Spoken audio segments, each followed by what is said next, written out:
Nafkah dengan iman. Bab 1. Janji Tuhan tentang nafkah. Untuk nafkah yang cukup dan berlebih-lebih itu memang relatif. Orang yang cinta uang atau yang tidak dapat berpada, itu tidak tahu beberapa batas yang cukup. Mereka tidak pernah puas, lebih-lebih kalau ada dosa. Pengkhotbah 5 ayat 9. Kalau seorang suka, terikat, dengan judi, dapat uang berapa saja, tetap tidak cukup, semua habis untuk perjudiannya. Orang yang suka makan, tidak dapat berpada, kalau ia mendapat uang, selalu habis untuk makan, tidak pernah cukup. Juga untuk persundalan, untuk segala kesukaan duniawi, tidak pernah puas. Tetapi orang-orang beriman seharusnya tahu batas yang pantas dan Tuhan sendiri juga tahu berapa yang pantas untuk setiap anaknya. Dua macam janji Tuhan untuk nafkah. 1. Untuk manusia pada umumnya Kejadian 3 ayat 19. Dengan berpeluh engkau akan mencari makananmu, terjemahan lama rezeki sama dengan nafkah, sampai engkau kembali lagi menjadi tanah, karena dari situlah engkau diambil, sebab engkau debu dan engkau akan kembali menjadi debu.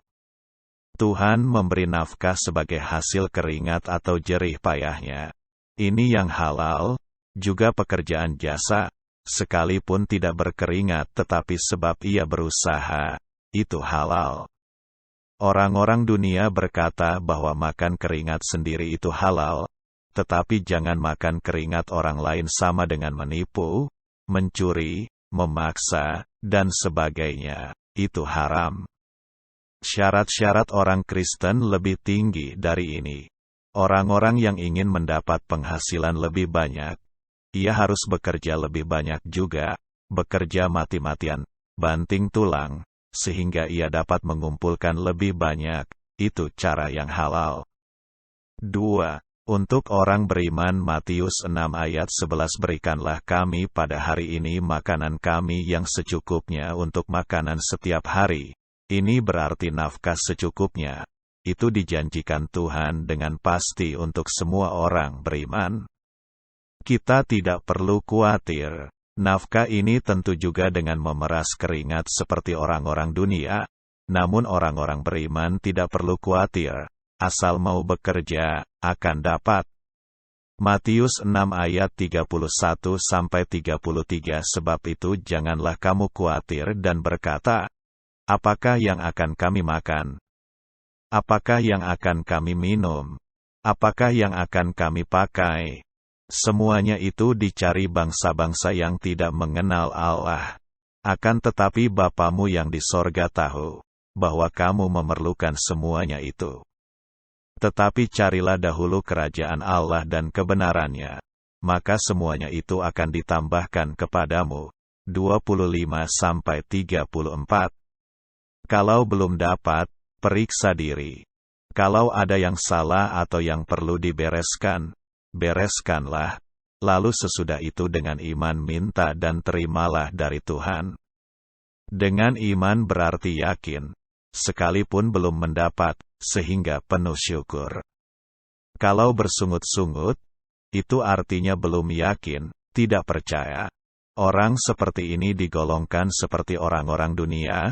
Baginya menjadi Kristen seperti tidak ada bedanya, sia-sia, sebab tidak percaya. Hidup berpada. 1 Timotius 6 ayat 8 Tetapi sedang ada pada kita makanan atau pakaian, biarlah kita berpada dengan itu, terjemahan lama. Berpada itu berarti puas dengan apa yang ada, tidak bersungut-sungut tetapi puas sehingga selalu penuh syukur kepada Tuhan.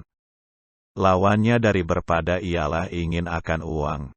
Inilah sumbernya segala macam kejahatan. 1 Timotius 6 ayat 9-10 Tetapi orang yang berkehendakan menjadi kaya itu jatuh ke dalam pencobaan dan jerat dan banyak keinginan yang bodoh dan yang mendatangkan bencana, yang menenggelamkan manusia ke dalam kerusakan dan kebinasaan. Karena tamak, KJV, cinta, akan uang itulah akar segala jenis kejahatan. maka ada orang yang merebutnya itu, telah tersesat daripada iman, sehingga menikamkan banyak duka cita ke dalam dirinya. Pengertian orang-orang dunia seringkali tidak sama dengan firman Tuhan, bahkan bertentangan. Orang dunia berpikir bahwa kalau ia berpada, puas dengan apa yang ada, maka tidak ada kemajuan. Ini pikiran mereka. Sebab itu orang-orang dunia tidak puas kalau nafkahnya hanya cukup, mereka ingin mempunyai harta lebih, baik untuk peningkatan taraf hidup, maupun untuk bersuka cita dan untuk hari-hari yang akan datang, masa pensiun. Karena itulah mereka bekerja keras. Ini yang halal dan baik bagi orang dunia. Orang-orang beriman mempunyai pikiran dan cara hidup yang lain daripada orang dunia, yaitu sesuai dan menurut firman Tuhan saja. Perbedaannya bukan terletak pada kemajuan-kemajuan, sebab orang-orang beriman juga boleh dan bahkan akan mengalami kemajuan-kemajuan dengan berkat Tuhan, tetapi perbedaannya terletak pada 1. Rasa puas atau ingin akan uang, bercintakan uang. Boleh mendapat lebih banyak tetapi jangan dengan bercintakan uang, mata duitan, sehingga segala-galanya dikurbankan, termasuk hidup benar dan semua waktunya, untuk mengejar uang. Ini salah. Kalau belum dapat, belum waktunya, jangan bersungut-sungut, tetapi tetap puas dan penuh syukur. 2. Kemajuan atau peningkatan itu dari Tuhan, Mazmur 75 ayat 7-8, dan pada waktu yang sudah tertentu. Tetapi tentu anak-anak Allah juga tidak boleh malas. Tetap bekerja keras, tetapi harus mengatur waktu supaya jangan semua waktunya habis hanya untuk mencari perkara-perkara yang fana, dan juga harus ada cukup waktu untuk mencari kerajaan sorga, hidup untuk Tuhan. Orang-orang beriman boleh mengharapkan atau mendapatkan lebih banyak tetapi harus tetap berpada. Jangan ingin akan uang, jangan bercintakan uang, mata duitan. Itu membuat mata menjadi jahat sehingga tidak dapat membedakan mana yang baik dan yang salah. Sebab itu ia akan membuat banyak dosa dan kesalahan serta macam-macam kejahatan. Amsal 28 ayat 22 orang yang dengan segera hendak menjadi kaya itu jahatlah matanya. Tiada ia melihat kepapaan datang atasnya kelak, terjemahan lama. Berpada berarti masih boleh mengharapkan lebih banyak, lebih kaya, tetapi kalau tidak, belum dapat, tidak kecewa, tidak menyesal, tidak bersungut-sungut, tetap percaya dan tetap puas penuh syukur. Halal seringkali untuk mendapat nafkah atau harta lebih banyak, biasanya orang-orang bekerja lebih banyak, lebih keras, ini yang halal. Halal untuk orang-orang beriman itu lebih luas daripada halal untuk orang dunia.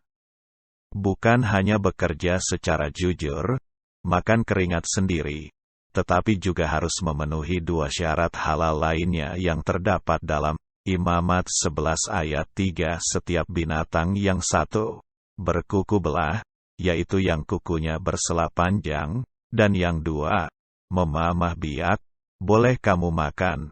Ini yang halal. Syarat nafkah yang halal, 1.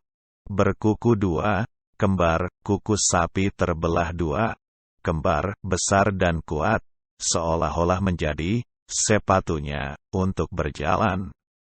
Dengarlah suara sapi waktu berjalan, lebih-lebih kalau kuda berlari, bunyi sepatunya ini cukup keras. Kuku-kuku ini menceritakan tentang perjalanan hidup. Berkuku kembar itu berarti kita mempunyai 2 macam perjalanan hidup sementara menumpang di atas bumi ini, yaitu perjalanan hidup yang biasa seperti orang-orang dunia pada umumnya. Perjalanan hidup rohani dalam tingkat-tingkat sorgawi. Efesus 2 ayat 6. Keduanya ini berjalan bersamaan dalam diri kita ini, dan keduanya harus diperhatikan dan dipelihara. Jangan hanya hidup untuk perjalanan hidup duniawi yang biasa, untuk perkara-perkara yang fana ini. Tetapi kita juga harus memperhatikan dan memelihara perjalanan hidup rohani ini, yaitu berjalan dengan Allah, hidup untuk Tuhan. 1 Korintus 6 ayat 19-20, Filipi 1 ayat 21. Bahkan kita harus lebih memperhatikan hidup rohani ini, sebab ini untuk kekal. 2. Memamah biak sapi dan lain-lain. Memamah biak, makanannya biasanya rumput. Pada waktu istirahat mereka duduk lalu mengeluarkan kembali isi lambungnya, lalu dikunyah kembali pelan-pelan sampai lumat, kemudian ditelan kembali. Rumput dan tumbuh-tumbuhan itu biasanya lebih sulit dicerna sebab mempunyai dinding-dinding, serat selulosa. Tetapi kalau sudah dihancurkan sampai lumat, maka rumput itu mudah dicerna menjadi sari-sari makanan, dan ini menjadi daging dan bagian-bagian tubuh lainnya. Jadi memamah biak ini adalah cara yang efisien untuk membuat rumput menjadi daging dari tubuh binatang ini, sehingga binatang ini bertumbuh. Begitu juga secara rohani kita harus melakukan hal ini, maka barulah nafkah kita itu menjadi halal.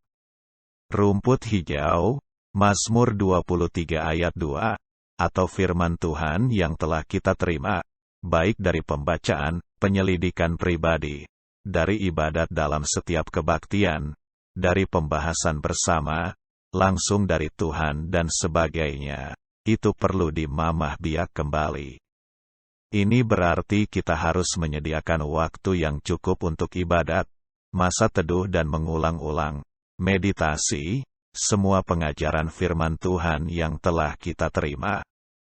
Bahkan kita memikir-mikirkannya siang malam. Mazmur 1 ayat 2, tetapi yang kesukaannya ialah Taurat Tuhan, dan yang merenungkan, KJV, meditate sama dengan memamah biak. Taurat itu siang dan malam. Baca juga Ulangan 6 ayat 7. Ini akan membuat kita selalu ingat akan kebenaran-kebenaran firman Tuhan ini, dan ini menolong, memudahkan kita dalam melakukan firman Tuhan, sehingga firman Tuhan itu betul-betul menjadi daging, yaitu menjadi pengalaman hidup kita. Wahyu 10 ayat 10, Yohanes 1 ayat 14. Tuhan tidak suka kita hanya membaca atau mendengar firman Tuhan, tetapi juga melakukannya sehingga kita betul-betul menjadi bahagia. Lukas 11 ayat 28, tetapi ia berkata, yang berbahagia ialah mereka yang mendengarkan firman Allah dan yang memeliharanya. Yakub 1 ayat 22, tetapi hendaklah kamu menjadi penurut pengajaran itu, bukannya orang yang mendengar sahaja dengan memperdayakan dirinya sendiri. Terjemahan lama.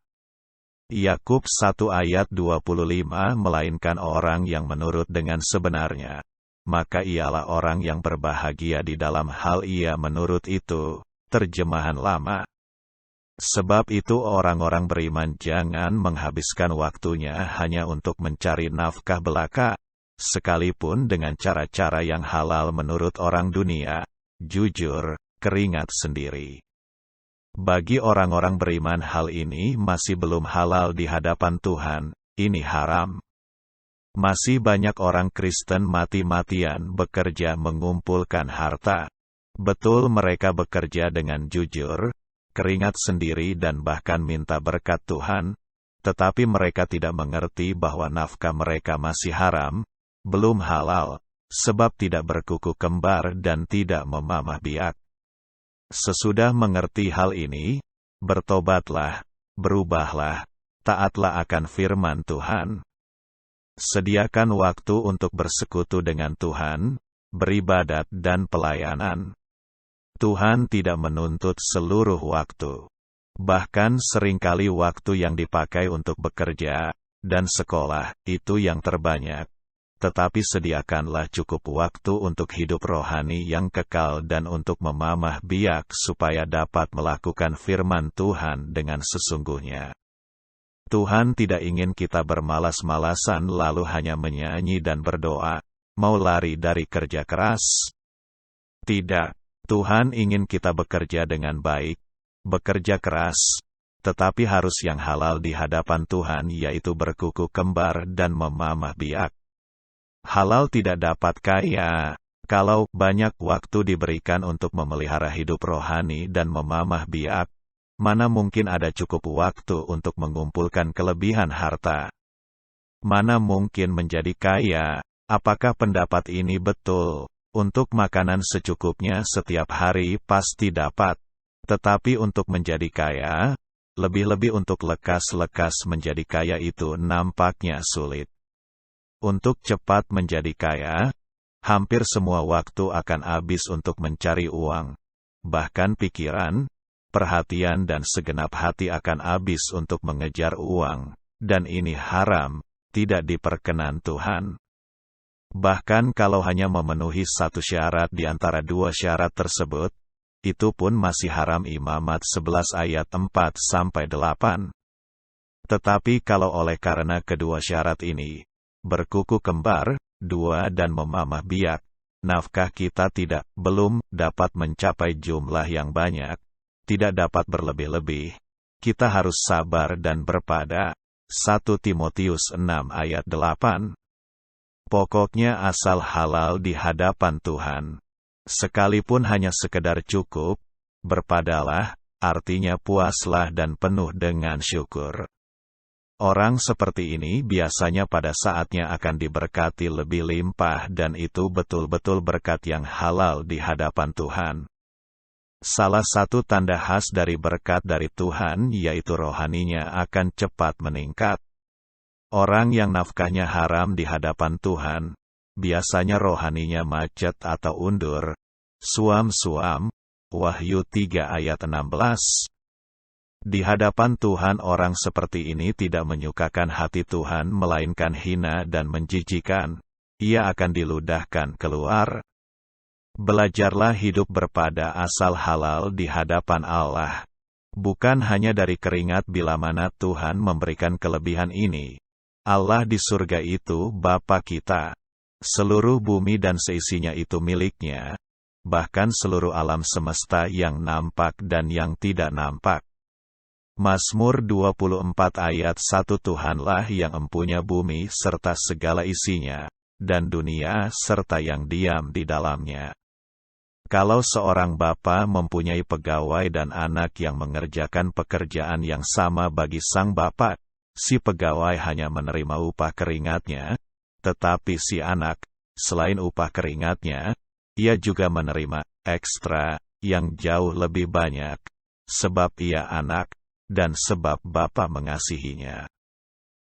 Pegawai dapat menerima kemurahan majikannya, tetapi yang diterima si anak masih jauh lebih banyak dari itu. Begitu juga dengan kita ini anak-anak Allah. Allah Bapa dapat memberi kepada kita dengan limpah, jauh lebih banyak daripada ukuran keringat kita, lebih banyak dari ukuran kemampuan atau kesanggupan kita. Ini bukan sebab Allah mengizinkan kita menjadi malas, sama sekali bukan, Amsal 6 ayat 6. Tetapi Allah memberikan kelimpahan, lebih dari ukuran keringat anak-anaknya, sebab, 1. Kita ini adalah anak-anaknya, 2. Supaya kita dapat hidup halal di hadapan Tuhan yaitu memenuhi kedua syarat tersebut yaitu hidup bukan hanya untuk kehidupan dunia ini, tetapi juga untuk hidup rohani yang kekal, kuku kembar, dan untuk memamah biak firman Tuhan supaya menjadi daging. Ini kelebihan orang-orang beriman dalam hal nafkah, sebab memang cara hidup, ukuran dan syarat-syarat kita lain. Tuhan menuntut dari kita lebih banyak daripada dari orang dunia, tetapi Tuhan juga menyediakan lebih banyak. Tuhan dapat memberi orang-orang beriman nafkah atau harta yang jauh lebih daripada upah keringatnya, antara lain pada waktu, 1. Kalau ada kebutuhan, misalnya Yusuf dan Maria yang nafkahnya hanyalah sebagai tukang kayu. Pada waktu mereka harus melarikan diri ke Mesir, Tuhan memberi mereka uang cukup dari persembahan orang Majus. Matius 2 ayat 11 dan ayat 14. Yusuf dapat membeli keledai untuk dinaiki Maria dan anaknya, juga segala keperluannya pada waktu di Mesir. Kalau hanya dari penghasilan tukang kayu, untuk membeli popok bayi saja tidak cukup. Apalagi untuk keluar negeri. Kalau kita mempunyai kebutuhan, bukan keinginan, ini tidak sama, maka dengan iman kita dapat memintanya dan menerimanya dari Tuhan. Percayalah, kita tidak hanya hidup dari keringat tetapi dari pemeliharaan pemberian Sang Bapa. 2 Korintus 12 ayat 14b. Karena bukannya wajib anak-anak menyediakan untuk ibu bapanya, melainkan ibu bapa untuk anak-anaknya, terjemahan lama. Kalau ada kebutuhan, kita tidak perlu bekerja habis-habisan sehingga tiada waktu untuk 2 syarat halal itu. Tetapi bekerjalah tetap dengan halal di hadapan Allah. Berapa yang masih kurang dari kebutuhan itu dapat kita minta dan terima dari Tuhan dengan iman. Percayalah, dengan iman, biasanya kita tidak tahu bagaimana caranya. Tetapi tetaplah percaya, bersyukur, maka dengan iman Tuhan akan mencukupinya. Tuhan tahu segala kebutuhan kita. Jangan khawatir, minta dan terimalah dengan iman dari Tuhan. 2. Kalau sudah sampai waktunya Amsal 30 ayat 8b, jangan apalah berikan daku kepapaan, sama dengan kemiskinan, atau kekayaan, melainkan peliharakanlah aku dengan rezeki yang cukup, terjemahan lama. Pengkhotbah 3 ayat 1 Untuk segala sesuatu ada masanya. Untuk apapun di bawah langit ada waktunya. Berkat dari Allah itu tidak menyebabkan atau mendorong orang untuk menjadi dosa kecuali orangnya undur atau tertipu setan. Kalau karena kaya seseorang menjadi sombong, tidak dapat tersinggung, bertindak sesuka hatinya, berdosa makin limpah makin cinta uang, dan seterusnya. Orang seperti ini, belum tahan, belum kuat, lebih banyak uangnya, lebih banyak dosanya dan tingkah pola yang jelek-jelek. Andai kata ia tidak mempunyai begitu banyak uang, ia tidak berani, tidak akan berbuat hal-hal yang jelek ini. Inilah orang yang belum tahan memegang uang lebih banyak. Kalau seorang sudah tahan menerima uang lebih banyak, ia tidak akan berdosa, melainkan dapat memakainya untuk perkara-perkara yang berkenan kepada Tuhan, bahkan berbuah-buah makin banyak bagi Tuhan. Orang ini sudah tahan dan Allah pasti akan memberinya berlimpah-limpah. Mengapa? Sebab dengan lebih banyak uang, orang ini mendapat kesempatan lebih banyak untuk membuat perkara-perkara yang memperkenankan Tuhan. Seorang bapa memberi anaknya si A modal Rp. 5 juta. Sesudah 1 bulan ia melihat modal itu sudah berkembang dan memberikan laba Rp. 1 juta dan si anak menjadi makin pandai dalam berusaha. Bapaknya senang. Pada waktu si anak membutuhkan uang untuk menggarap proyek yang lebih besar, dengan senang hati si bapak memberikannya lagi. Tetapi si anak B yang juga mendapat 5 juta rupiah, sesudah 1 bulan belum mendapat keuntungan, bahkan sesudah 2 bulan, uangnya habis tidak tahu kemana larinya. Kemudian si B minta uang lagi, bapaknya ragu-ragu memberikannya, lebih-lebih ketika si bapak tahu bahwa uangnya habis untuk judi dan berfoya-foya, sang bapak tidak mau memberi uang sama sekali, sebab uang dari dalam tangan si B tidak menghasilkan buah apa-apa. Malahan membuatnya makin jahat dan hidupnya semakin sia-sia. Begitu juga pikiran dan tindakan Allah terhadap anak-anaknya. Dia memberi atau tidak itu tergantung dari kesanggupan anak-anak itu sendiri dalam memiliki uang, sudah tahan atau belum. Yusuf, anak Yakob diberi uang, kedudukan dan kuasa begitu banyak, tetapi ia tidak memakainya untuk membalas dendam segala kejahatan saudara-saudaranya. melainkan justru dengan ini ia sadar dan dapat melihat kesempatan untuk memelihara keluarga bapaknya sesuai dengan rencana Allah. Kejadian 45 ayat 5. Tetapi sekarang, jangan kamu susah atau marah akan dirimu, sebab telah kamu menjual aku kemari, karena telah disuruhkan Allah akan daku terdahulu daripada kamu, hendak memeliharakan nyawa orang. Terjemahan lama. Sebab itu pada saatnya, bukan dari permulaannya, tetapi pada saatnya, seperti dalam Mas 1 ayat 3 berbuah-buah pada musimnya, Yusuf diangkat Tuhan sangat tinggi. Jadi kalau orang-orang beriman dapat tahan dengan uang banyak, pasti Tuhan akan memberinya lebih banyak supaya makin lebat berbuah-buah. Sekalipun ukuran keringat atau kemampuannya terbatas, Allah sanggup memberinya lebih. Tuhanlah yang membuat orang menjadi kaya. 1 Samuel 2 ayat 7. Tuhan membuat miskin dan membuat kaya, Ia merendahkan dan meninggikan juga. Kelebihan harta itu bukan bagian orang pandai atau orang-orang tertentu, tetapi ditentukan Tuhan.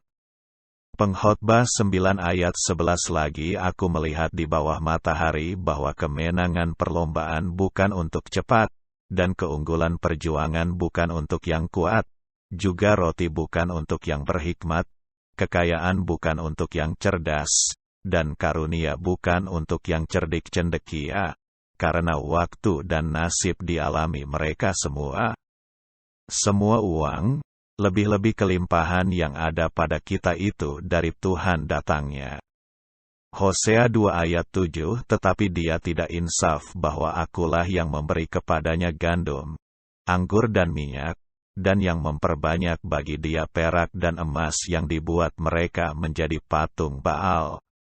Sebab itu belajarlah berpada, mulai dari yang sedikit dan pada waktu harta kita mulai bertambah-tambah, tetap bepada dan tetap dalam jalan yang halal, sehingga tetap dapat tahan pada waktu harta kita mulai bertambah-tambah. Orang yang dapat tahan dengan jumlah yang lebih besar, itu berarti dapat dipercayai Tuhan dengan jumlah uang yang lebih banyak. Biasanya orang ini menjadi kaya, bukan karena ingin kaya, sebab justru ini membuat matanya menjadi jahat dan tidak tahan dengan jumlah uang yang lebih besar. Dengan mudah Tuhan dapat menyuruhkan uang dan harta itu datang kepadanya sehingga dengan halal, ia menjadi kaya di hadapan Tuhan, tidak habis waktunya hanya untuk mencari uang. Menjadi kaya itu lebih baik, tetapi bukan keharusan bagi anak-anak Allah. Mengapa? Sebab menjadi kaya bagi orang yang tidak tahan, itu berarti suatu posisi yang lemah, mudah jatuh dalam dosa, bahkan mungkin sampai binasa. Tetapi bagi orang yang sudah tahan, itu berarti mempunyai kesempatan yang lebih besar untuk berbuat kehendak Tuhan, misalnya untuk menebus waktu. Itu lebih mudah, sebab memiliki uang. Begitu pula untuk berbuat macam-macam hal lainnya yang memperkenankan Tuhan, misalnya untuk segala keperluan ibadat, memberi untuk pekerjaan Tuhan, untuk menolong sesamanya dan sebagainya. Dalam fase-fase seperti ini, sudah tahan keinginan-keinginan orang-orang seperti ini juga akan diberikan oleh Tuhan kepadanya. Mazmur 37 ayat 4. Dan bergembiralah karena Tuhan, maka Ia akan memberikan kepadamu apa yang diinginkan hatimu. Mengapa? Sebab Tuhan tahu bahwa orang-orang benar semacam ini tidak akan minta perkara-perkara yang berdosa, najis. Amsal 11 ayat 23. Bahwa kehendak orang yang benar itu semata-mata baik, tetapi niat orang jahat itu percabulan jua. Terjemahan lama.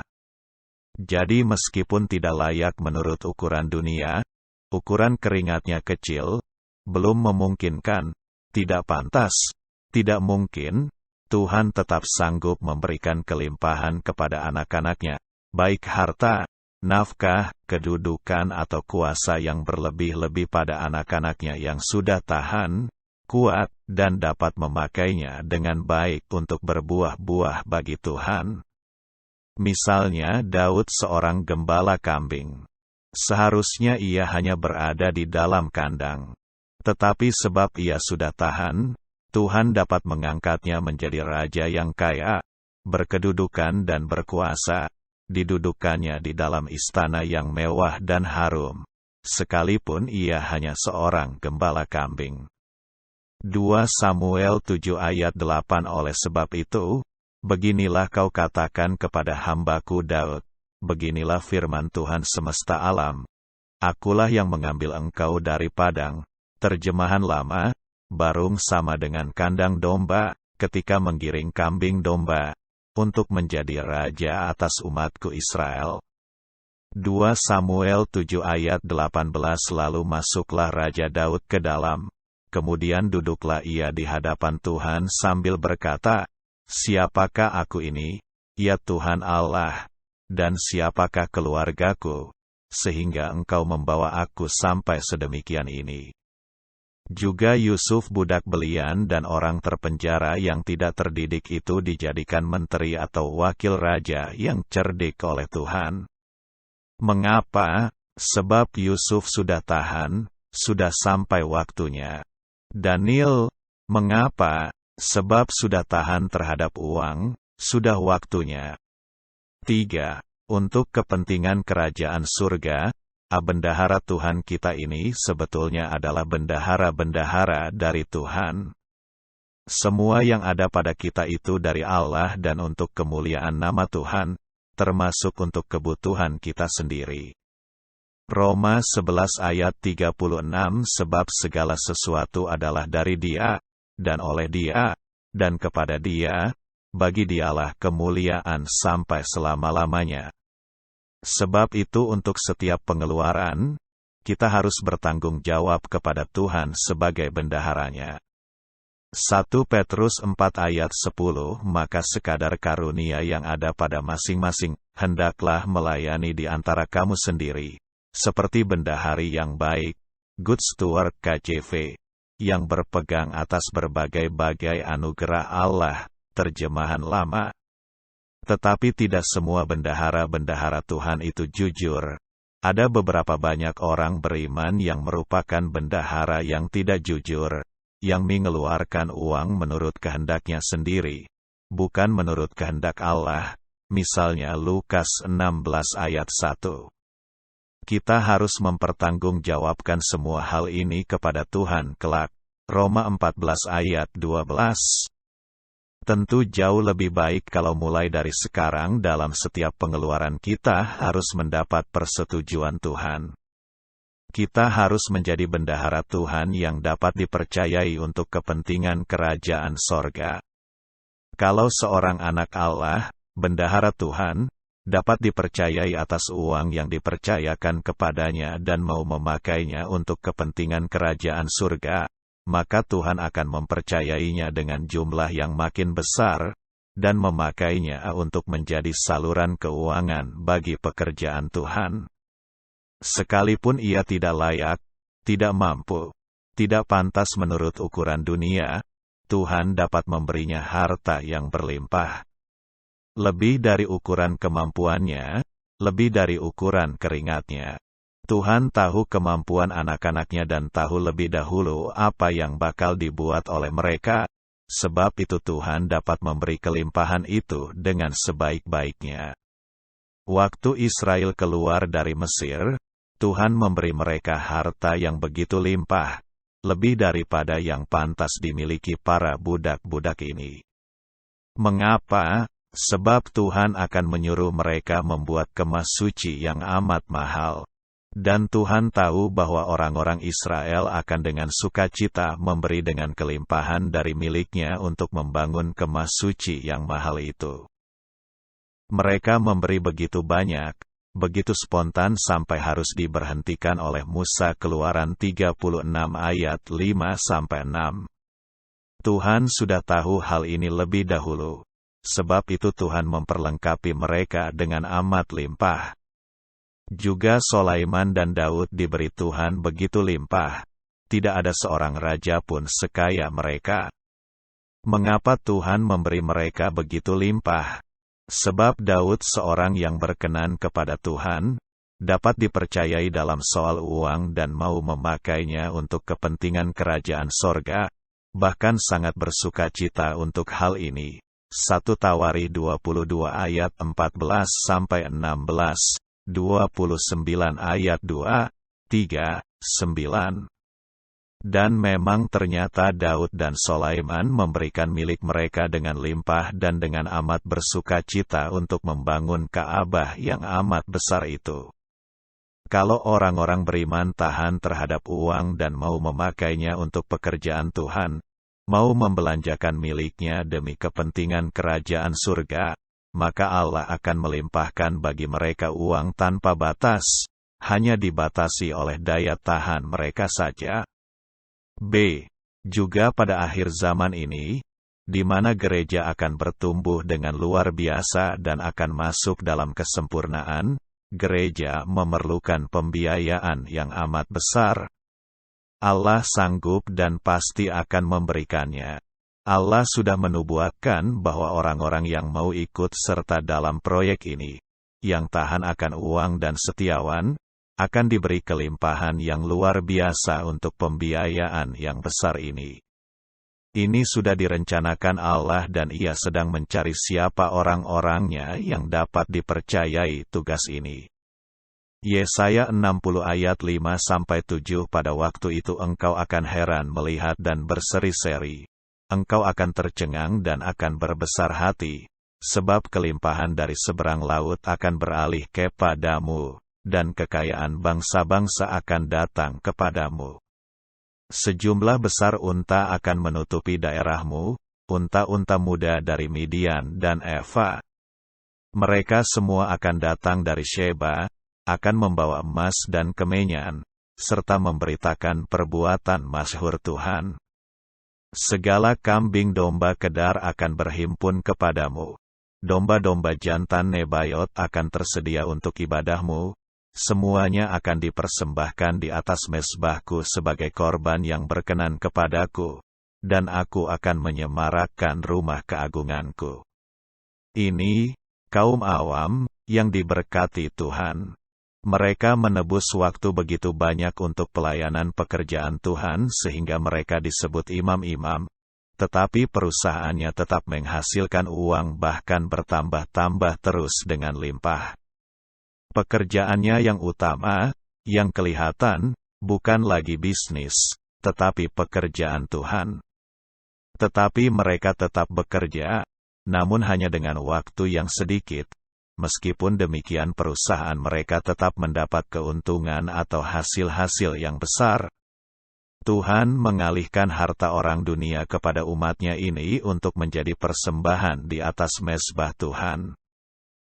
Yesaya 61 ayat 5-7. Orang-orang luar akan melayani kamu sebagai gembala kambing dombamu, dan orang-orang asing akan bekerja bagimu sebagai petani dan tukang kebun anggurmu. Tetapi kamu akan disebut imam Tuhan dan akan dinamai pelayan, hamba-hamba Allah kita. Kamu akan menikmati kekayaan bangsa-bangsa dan akan memegahkan diri dengan segala harta benda mereka. Sebagai ganti bahwa kamu mendapat malu 2 kali lipat, dan sebagai ganti noda dan ludah yang menjadi bagianmu, kamu akan mendapat warisan 2 kali lipat di negerimu dan sukacita abadi akan menjadi kepunyaanmu. Inilah kegerakan kaum awam di seluruh dunia menjelang hari kedatangan Tuhan. Semua bangkit menjadi imam-imam dan tentara Tuhan yang besar, tetapi perusahaannya, bisnisnya tetap berjalan bahkan dengan keuntungan yang makin limpah. Yehezkiel 37 ayat 10. Lalu aku bernubuat seperti diperintahkannya kepadaku. Dan nafas hidup itu masuk di dalam mereka, tulang-tulang kering yang begitu banyak berserakan, sehingga mereka hidup kembali. Mereka menjejakkan kakinya, suatu tentara yang sangat besar. Mazmur 68 ayat 12. Bahwa Tuhan telah mengadakan orang berkata-kata, adapun akan orang yang memasyurkan kabar baik iaitulah suatu tentara besar adanya. Terjemahan lama, Hal-hal ini akan menimbulkan perkara-perkara baru yang nampak aneh bagi kita sekarang. Dalam zaman yang lalu, kalau seorang pendeta berdagang atau mempunyai perusahaan itu suatu cacat celah. Tetapi pada akhir zaman ini justru sebaliknya yang terjadi. Para usahawan yang tulus, diurapi dengan kuasa Roh Kudus yang amat limpah, sehingga mereka dipakai Tuhan luar biasa, menjadi hamba-hamba Tuhan yang heran. Mereka menebus waktu begitu banyak sehingga akhirnya orang-orang mengenalnya sebagai imam-imam, pendeta, penginjil, nabi-nabi, rasul-rasul dan lain-lain, meskipun sebetulnya mereka tetap menjadi pemilik perusahaan-perusahaan yang makin besar dengan keuntungan-keuntungan raksasa. Pada akhir zaman ini akhirnya seorang hamba Tuhan dinilai bukan lagi dari full dan part-time, bukan lagi dari kekayaan yang dimilikinya, tetapi dari kesucian, ketulusan dan pengurapan Roh Kudus di atasnya. Semua akan meningkat pada akhir zaman, baik yang jahat maupun yang suci. Wahyu 22 ayat 11. Kesempatan untuk berbuat dosa yang keji-keji akan makin limpah. Sebab itu sekalipun orang miskin mereka toh mempunyai banyak kesempatan untuk berbuat dosa. Zaman sekarang untuk berbuat macam-macam dosa dan menikmati macam-macam perkara keduniawian yang keji-keji, seorang harus mempunyai banyak uang. Tetapi pada akhir zaman ini, dosa-dosa yang keji itu sudah menjadi cara hidup semua orang di luar Tuhan, lebih-lebih dalam persundalan dan jangan dalam semua dosa-dosa lainnya. Hidup keji, duniawi, najis itu bukan lagi kebudayaan orang kaya, tetapi cara hidup semua orang-orang di luar Tuhan, termasuk orang miskin. Sehingga pada akhir zaman orang beriman yang kaya raya yang menjadi imam, tidak lagi menjadi keanehan, batu sontohan atau cacat. Mengapa? Sebab ciri-ciri aziz Allah yang suci pada akhir zaman ini bukan lagi kemiskinan atau hidup sederhana, tetapi hati yang betul-betul suci, berpada, berjalan dalam roh dan penuh dengan pengurapan Roh Kudus. Memang uang yang limpah dalam tangan seorang yang tidak bertobat itu akan lebih banyak mendorongnya untuk berbuat macam-macam dosa. Kalau orang-orang akhir zaman yang ajaib ini, imam-imam kaum awam ini, tidak berjaga-jaga, mereka juga dapat jatuh dalam dosa. Dengan uang yang banyak ini mereka akan langsung sampai di dalam lubang neraka, di muka tahta setan. Uang itu hamba yang kuat, baik untuk berbuat dosa, maupun untuk melakukan kehendak Allah. Tetapi kalau orang-orang suci ini tetap di dalam pimpinan Roh Kudus, maka kelimpahan uang itu akan amat banyak andilnya di dalam menjalankan pekerjaan Tuhan yang mulia ini. Seperti pisau yang tajam, kalau dipakai dengan mahir hasilnya sangat berfaedah, tetapi kalau dipakai untuk maksud-maksud yang jahat, hasilnya sangat mengerikan. Tetapi yang pasti menurut nubuatan ini ialah bahwa pada akhir zaman akan timbul orang-orang yang amat kaya yang juga menjadi aziz-aziz Allah yang suci seperti Ibrahim, Ishak, Yakub, Yusuf, Daniel, Daud, Sulaiman dan lain-lain yang amat kaya. Allah akan mengerjakan hal ini. Bagi Allah ini perkara kecil. Sebab Allah itu maha kuasa dan Allah berhak atas seisi bumi ini, karena bumi dengan seisinya adalah miliknya. Apa yang diberikannya pada orang-orang dunia, tentu dengan cara dan peraturan yang lain, itu juga tetap berada di dalam kuasa Allah. Jadi, orang-orang beriman dapat menerima lebih daripada keringatnya sebagai anak dari Bapa Surgawi untuk hal-hal yang dikehendaki Sang Bapa. Kita harus tahu hal ini supaya jangan kita khawatir, ragu-ragu atau bingung, lebih-lebih pada akhir zaman ini.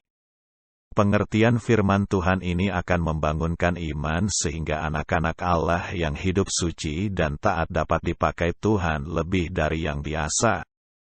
Dengan Allah kita dapat melakukan perkara-perkara besar dalam semua segi hidup, juga dalam hal uang, sesuai dengan firman Tuhan.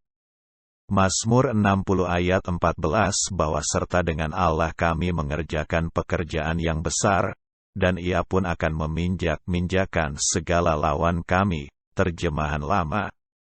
Jangan lupa, jangan salah mengerti, jangan ingin akan uang, jangan ingin lekas menjadi kaya. Jangan membaca hal itu sebagai perangsangan untuk makin menggalakkan cinta akan uang. Sebab orang-orang seperti ini akan jahat matanya, hatinya, pikirannya, angan-angan dan cita-citanya serta tidak pernah puas. Allah tidak dapat memakai orang-orang seperti ini, yang kelak akan jatuh, sebab Allah tahu lebih dahulu, karena dengan uang yang banyak mereka, orang-orang yang cinta uang ini, akan menjadi makin jahat. Bagaimana cara Tuhan memberi kelimpahan itu kepada anak-anaknya? Untuk Tuhan hal ini tidaklah sukar, sebab Dia adalah pemilik seluruh bumi dan isinya.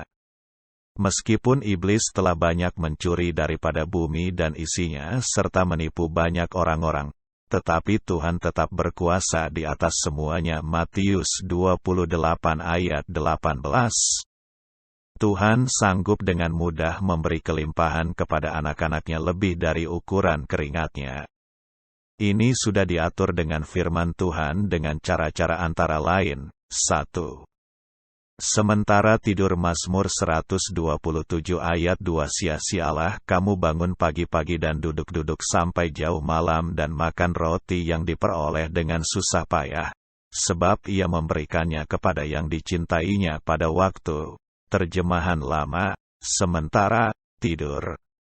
Pada waktu kekasihnya, anak-anaknya yang cinta kepada Tuhan, itu berarti juga cinta pada pekerjaan Tuhan. Yohanes 21 ayat 15-17 dan firman Tuhan Yohanes 14 ayat 23, tidur, bukan waktu berkeringat, rezeki, harta, nafkah atau keuntungan itu sudah disediakan dan diberikan Tuhan bagi mereka.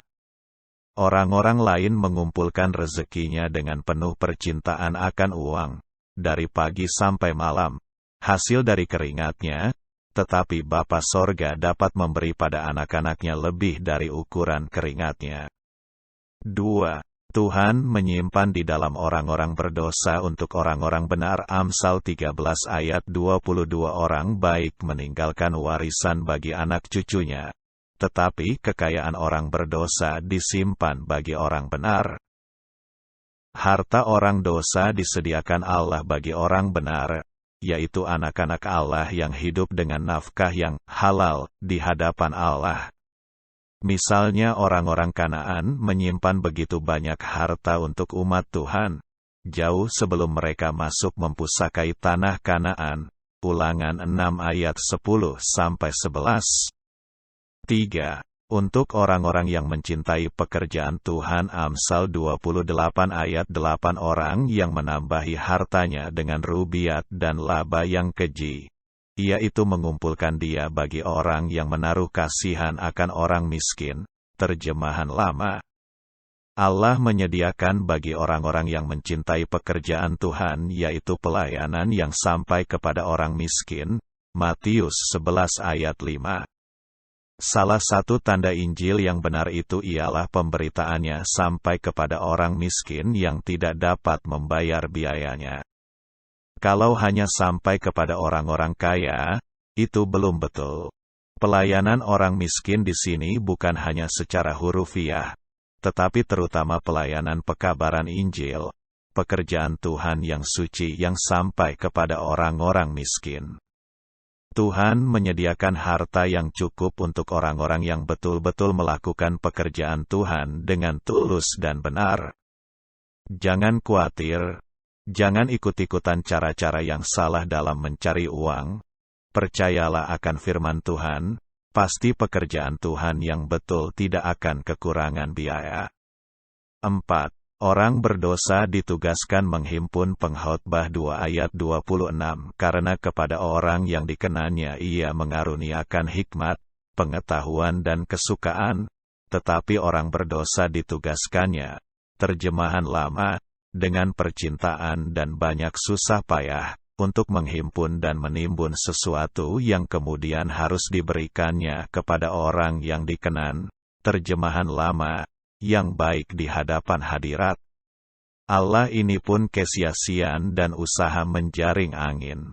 Dalam ayat ini dikatakan oleh Tuhan bahwa sekalipun orang berdosa mengumpulkan uang dengan percintaan dan dengan susah payah, Tuhan akan memberikannya pada orang yang lebih berhak, yaitu orang-orang yang benar di hadapan Tuhan, dan pasti Tuhan dapat melakukannya. Sebetulnya mereka itu hanya ditugaskan Tuhan untuk menghimpun sebanyak-banyaknya bagi orang-orang yang diperkenan oleh Allah. Seringkali orang-orang dosa ini tidak sadar bahwa mereka hidup sia-sia. Mazmur 39 ayat 7. Bukankah manusia itu berjalan lalu seperti bayang-bayang? Bukankah mereka itu menyusahkan dirinya dengan cuma-cuma? Dikumpulkannya harta bendanya, tetapi tiada diketahuinya siapa akan mengambil dia kelak. Terjemahan lama, tetapi pasti Allah berhak dan Allah dapat memberikannya pada anak-anaknya yang dapat tahan, yang dapat dipercayai dan yang dapat dan mau memakainya untuk berbuah-buah bagi Tuhan. 5. Tuhan memberi hak pakai untuk orang-orang benar. Ayub 27 ayat 16-17. Jikalau ia menimbun uang seperti debu banyaknya dan menumpuk pakaian seperti tanah liat, sekalipun ia yang menumpuknya, namun orang benar yang akan memakainya, dan orang yang tidak bersalah yang akan membagi-bagi uang itu. 6. Tuhan memberi berlebih-lebih. Efesus 3 ayat 20. Bagi Dialah yang dapat melakukan jauh lebih banyak daripada yang kita doakan atau pikirkan, seperti yang ternyata dari kuasa-Nya yang bekerja di dalam kita. Baca juga Filipi 4 ayat 19. Firman Tuhan berkata bahwa Ia akan memberi berlebih-lebih pada permintaan anak-anaknya yang berkenan pada Tuhan. Allah yaitu Bapa kita yang kaya itu pasti dapat memelihara dan melimpahkan berkat-Nya bagi kita, manakala perlu atau untuk kepentingan kerajaan sorga. 7. Dan lain-lain Allah mempunyai bermacam-macam cara untuk memberi berkat-berkat jasmani kepada anak-anaknya, lebih dari ukuran keringatnya. Allah berhak atas seisi dunia ini termasuk semua yang ada dalam tangan orang-orang di dunia ini. Dan Tuhan sanggup memberikannya pada anak-anaknya. Jangan ragu-ragu. Percayalah akan Allah. Pakailah setiap uang yang Tuhan percayakan kepada kita dengan baik-baik dan rindulah mendukung atau membiayai pekerjaan Tuhan dengan limpah, sesuai dengan firman Tuhan, bukan sekehendak kita sendiri. Juga bukan supaya kita dihargai, atau supaya mendapat kuasa. Itu tidak baik. Kalau kita memberi karena Tuhan dan untuk pekerjaan Tuhan, maka itu juga sekaligus menjadi pahala kita. Matius 10 ayat 42. Wahyu 14 ayat 13. Bukankah ini sangat menguntungkan, mulia dan kekal? Sebab itu kalau kita dapat dipercayai sebagai bendahara-bendahara Tuhan yang jujur, Tuhan akan lebih banyak lagi mempercayai kita, dan itu berarti kesempatan yang lebih besar bagi kita untuk mendapat perkara-perkara yang abadi. Dalam masa-masa sulit dan kekeringan, meskipun dalam masa yang sulit, saat-saat kekeringan, anak-anak Allah tetap dapat menerima dengan cukup bahkan limpah dari Tuhan. Mengapa? Sebab ini pemberian Sang Bapa yang tidak pernah kekeringan, bukan hasil keringat. Pemberian Sang Bapa tidak tergantung dari musim.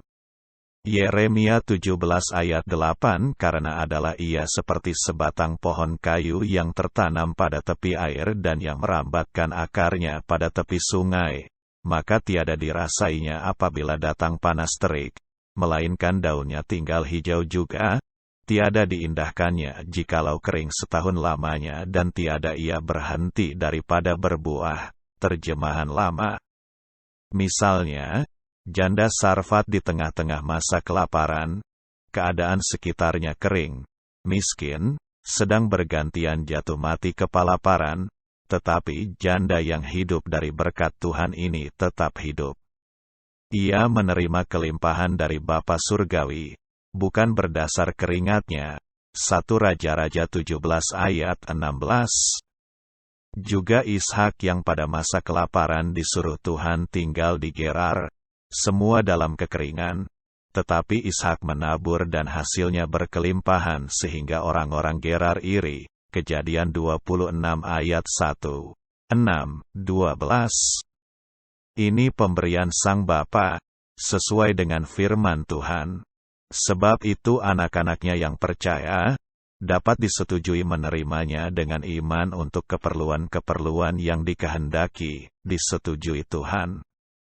Bagaimana cara kita menerima pemberian Allah itu? Dari pihak Allah, Ia hanya memberikan, memberkati, mengadakan dari yang tiada, memindahkan milik orang-orang kafir dan lain-lain. Bagi Tuhan caranya sangat mudah.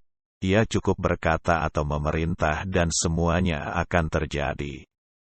Tetapi bagi kita lain, jangan menafsirkan dengan salah ayat-ayat di atas, tentang cara Allah memberi kepada kita, seolah-olah kita boleh dengan bebas mengambil begitu saja harta orang kafir.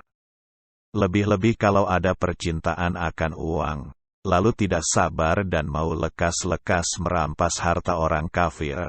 Itu dosa, lebih-lebih kalau hatinya bercintakan uang. Uang itu akar dari segala jenis kejahatan, sumbernya dosa.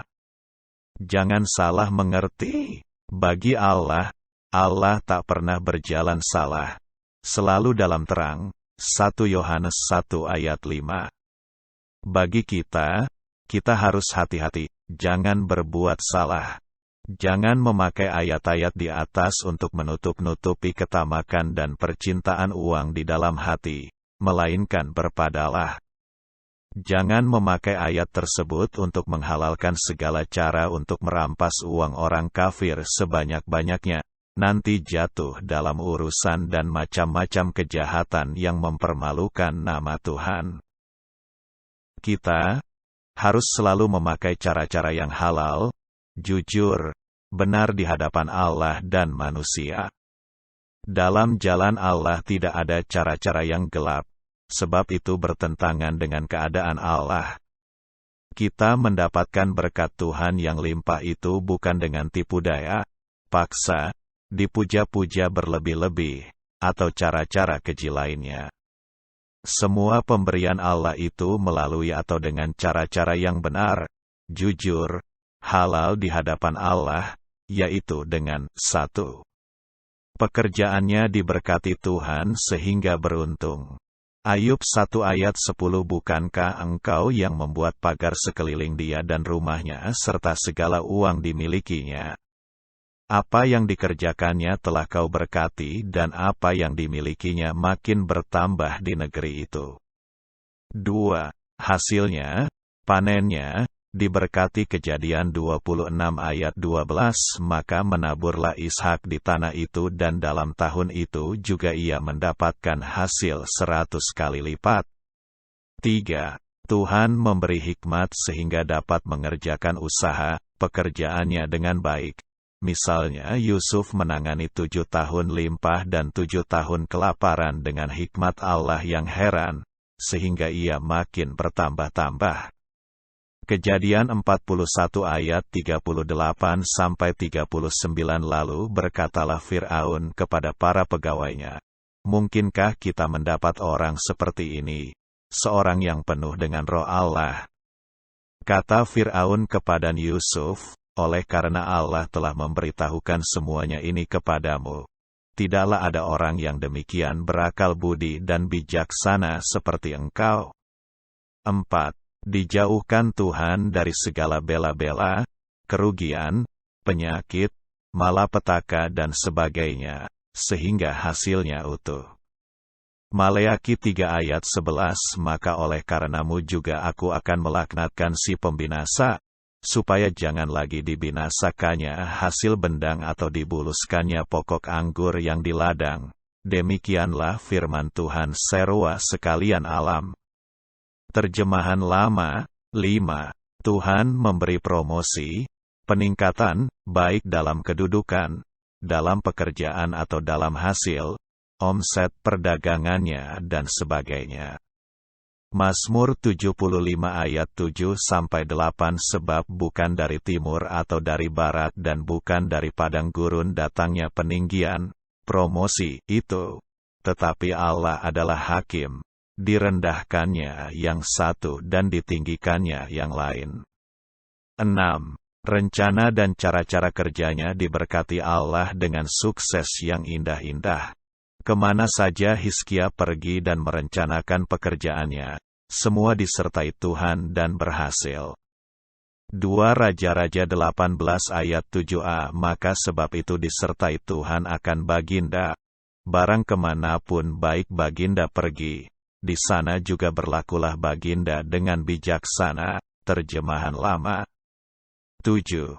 Diberi orang-orang dengan sukarela, bukan karena dipaksa, ditipu, dirampok dan lain-lain. Keluaran 12 ayat 36, Matius 2 ayat 11. Pemberian ini dapat berjumlah besar, tanpa ikatan dan betul-betul cuma-cuma. Tuhan dapat menyuruhkan seseorang tertentu untuk memberi kepada seorang hambanya kalau memang hal ini betul-betul diperlukan. 8. Apa saja yang diperbuatnya, beruntung. Mazmur 1 ayat 3 Ia seperti pohon, yang ditanam di tepi aliran air, yang menghasilkan buahnya pada musimnya, dan yang tidak layu daunnya, apa saja yang diperbuatnya berhasil. Baca juga Yusak 1 ayat 8. Tentu orang-orang ini tidak bertindak atau berusaha ngawur, mereka selalu mencari pimpinan Tuhan. Di dalam pimpinan Tuhan inilah semua yang dikerjakannya selalu berhasil. 9. Dengan damai, bukan dengan berkelahi. Mula-mula Ishak mendapat sumber air dengan berkelahi. Itu ditinggalkannya. Esek tanda hubung lebih besar dari Sitnah tanda hubung lebih besar dari Rehobot. Juga pada yang kedua terjadi perkelahian, tetapi akhirnya ia mendapatkan mata air Rehobot tanpa berkelahi.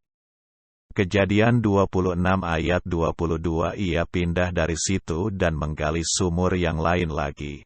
Tetapi tentang sumur ini mereka tidak bertengkar. Sumur ini dinamainya Rehobot dan ia berkata, sekarang Tuhan telah memberikan kelonggaran kepada kita, sehingga kita dapat beranak cucu di negeri ini. Kita harus cerdik seperti ular, tetapi tulus seperti burung merpati. Matius 10 ayat 16. Sebab itu jangan pakai cara berkelahi. Kalau berkat itu harus ditempuh dengan berkelahi, menjadi dosa, itu mungkin sekali bukan dari Tuhan. Atau mungkin karena kita tidak memakai hikmat Tuhan, pimpinan Roh Kudus. Melainkan dengan cara daging, berkelahi, menipu, berkata-kata kasar dan sebagainya. 10. Dengan mujizat, misalnya nafkah Elia dikirim oleh burung gagak dan kemudian dengan mujizat setiap hari di rumah janda Sarfat itu. 1 Raja-Raja 17 ayat 6,16. Ada lagi banyak cara-cara lainnya yang halal di hadapan Allah dan manusia. Tuhan memakai macam-macam cara yang tidak terbatas. Tetapi semua benar, halal, bukan jalan dosa. Jangan mengharapkan rejeki dari Tuhan dengan cara-cara yang salah. Lebih-lebih kalau hendak cepat-cepat menjadi kaya, itu bukan dari Allah. Itu dari setan menuruti jalan daging. Bab 2 Bagaimana caranya untuk mendapatkan nafkah yang cukup dengan iman, percaya akan janji-janji Tuhan. Begitu jelas janji Tuhan untuk memelihara anak-anaknya misalnya dalam Matius 6 ayat 31-32 Sebab itu janganlah kamu khawatir dan berkata, apakah yang akan kami makan? Apakah yang akan kami pakai? Semuanya itu dicari bangsa-bangsa yang tidak mengenal Allah. Akan tetapi Bapamu yang di sorga tahu bahwa kamu memerlukan semuanya itu. Bacalah ayat 25-34. Sebab itu jangan khawatir, percayalah akan janji-janji Tuhan. Kalau belum yakin, berdoalah dan renungkan ayat-ayat ini, atau seluruh pelajaran tentang nafkah ini, terus-menerus, sampai Roh Kudus menghidupkan ayat-ayat ini sehingga menimbulkan iman di dalam hati kita. Roma 10 ayat 17 atau 2 Korintus 3 ayat 6. Kalau seorang yakin, mempunyai iman akan janji-janji firman Tuhan, itu akan nampak jelas dalam 1. Kata-kata iman dalam mulutnya. Roma 10 ayat 8. Tetapi apakah katanya? Ini, firman itu dekat kepadamu, yakni di dalam mulutmu dan di dalam hatimu. Itulah firman iman yang kami beritakan. Kata-katanya selalu yakin akan janji Tuhan. Ia tidak ragu-ragu. Jangan berkata-kata negatif seperti Ayub 3 ayat 25. Itu justru menghalang-halangi nafkahnya.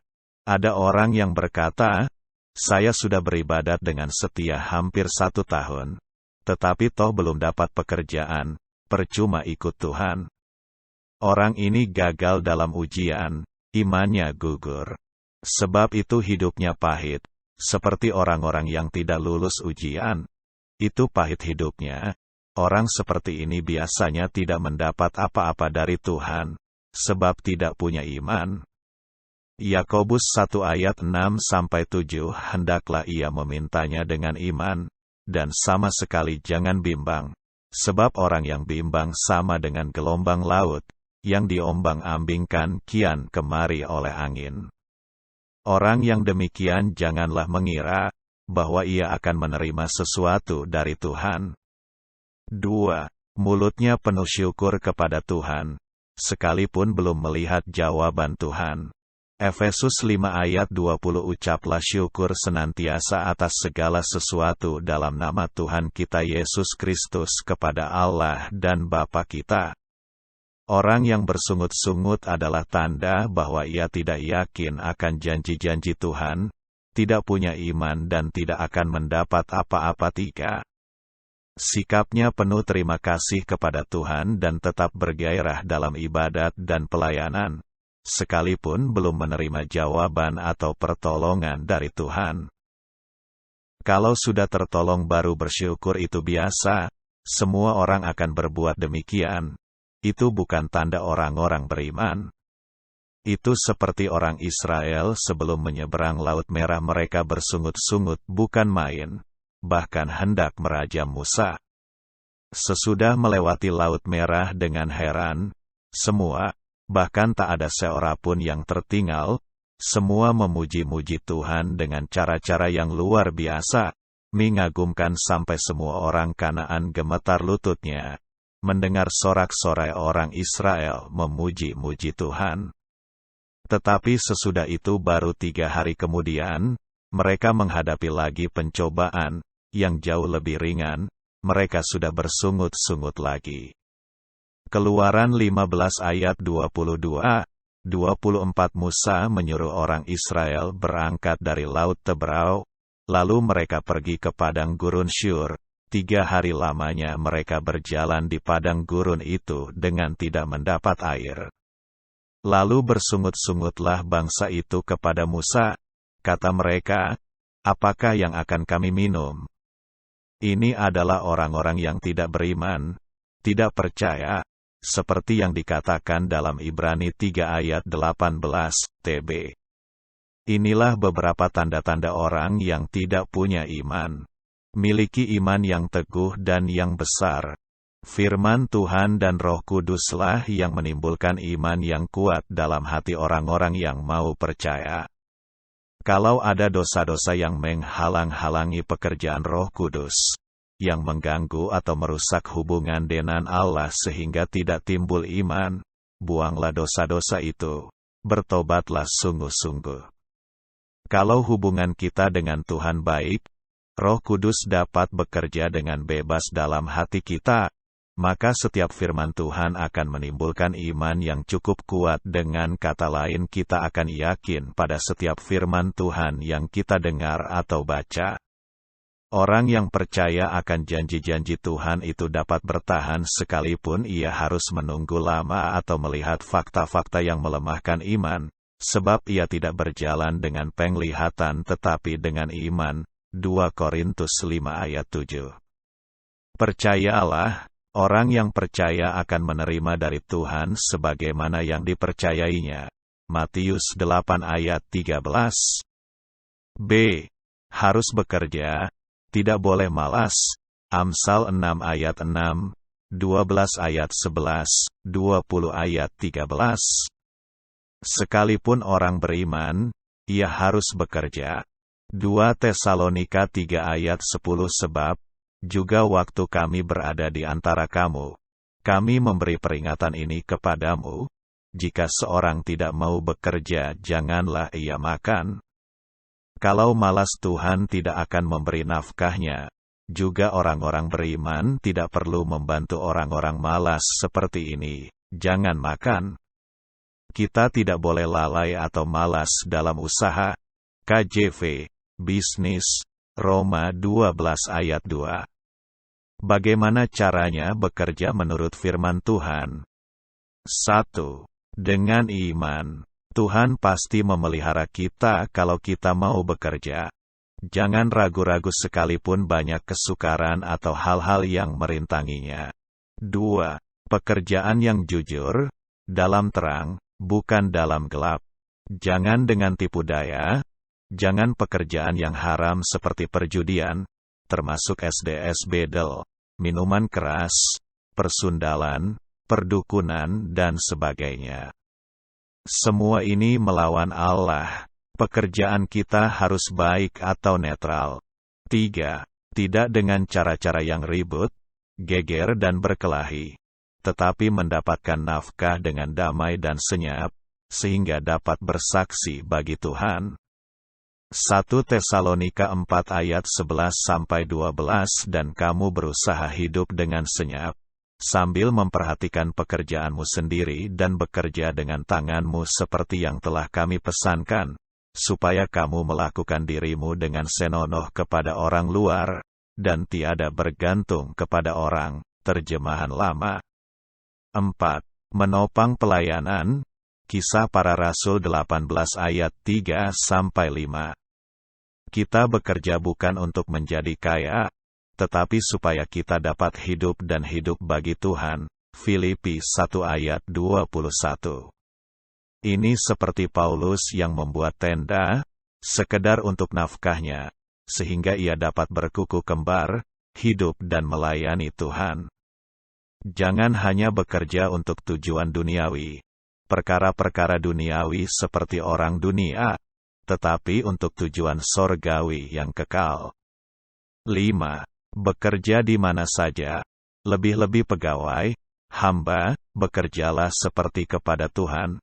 Kolose 3 ayat 22-24, Titus 2 ayat 8-10, dengan jujur, dengan rajin, dengan segenap hati dan sebagainya, sehingga menjadi perhiasan, contoh yang baik, dari pengajaran Allah. Tentang perlakuan yang tidak adil dari majikan, jangan khawatir, sebab ada Allah yaitu Hakim dunia yang adil. Tuhan yang akan mengembalikan kekurangan pembayaran, ketidakadilan itu kepada kita dengan salah satu cara dari Tuhan. Kadang-kadang pada waktu ujian atau waktu diajar Tuhan karena dosa-dosanya, nafkah itu menjadi begitu sulit. Misalnya, 1 Raja-Raja 18 ayat 2, 1 Samuel 3 ayat 36. Sebab itu dalam mencari nafkah, sekalipun hanya untuk makanan sehari, kita perlu memeriksa diri, memeriksa hubungan kita dengan Tuhan. Kalau ini beres, maka nafkah atau rejeki sehari itu pasti kita terima. Percayalah, lalu mulailah mencari pekerjaan atau bekerjalah baik-baik. Tuhan pasti memberikan kepada kita nafkah kita sehari-hari. Tujuan orang Kristen bukan untuk menjadi kaya, tetapi juga bukan untuk hidup miskin melarat. Orang-orang Kristen itu dapat berpada, baik dalam keadaan mewah, juga dalam keadaan kekurangan. 1 Timotius 6 ayat 8 Tetapi sedang ada pada kita makanan atau pakaian, biarlah kita berpada dengan itu. Terjemahan lama. Filipi 4 ayat 11-12. Aku tahu apa itu kekurangan dan aku tahu apa itu kelimpahan. Dalam segala hal dan dalam segala perkara tidak ada sesuatu yang merupakan rahasia bagiku, baik dalam hal kenyang, maupun dalam hal kelaparan, baik dalam hal kelimpahan maupun dalam hal kekurangan.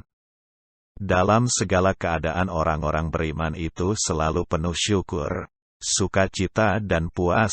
Efesus 5 ayat 21 Tesalonika 5 ayat 16-18. Ada dua ekstrim dalam kekristenan yang sama-sama merugikan dan dapat menyesatkan, yaitu pendapat yang mengatakan bahwa setiap orang beriman harus kaya dan sebaliknya pendapat yang lain mengatakan bahwa orang beriman harus hidup miskin, sederhana.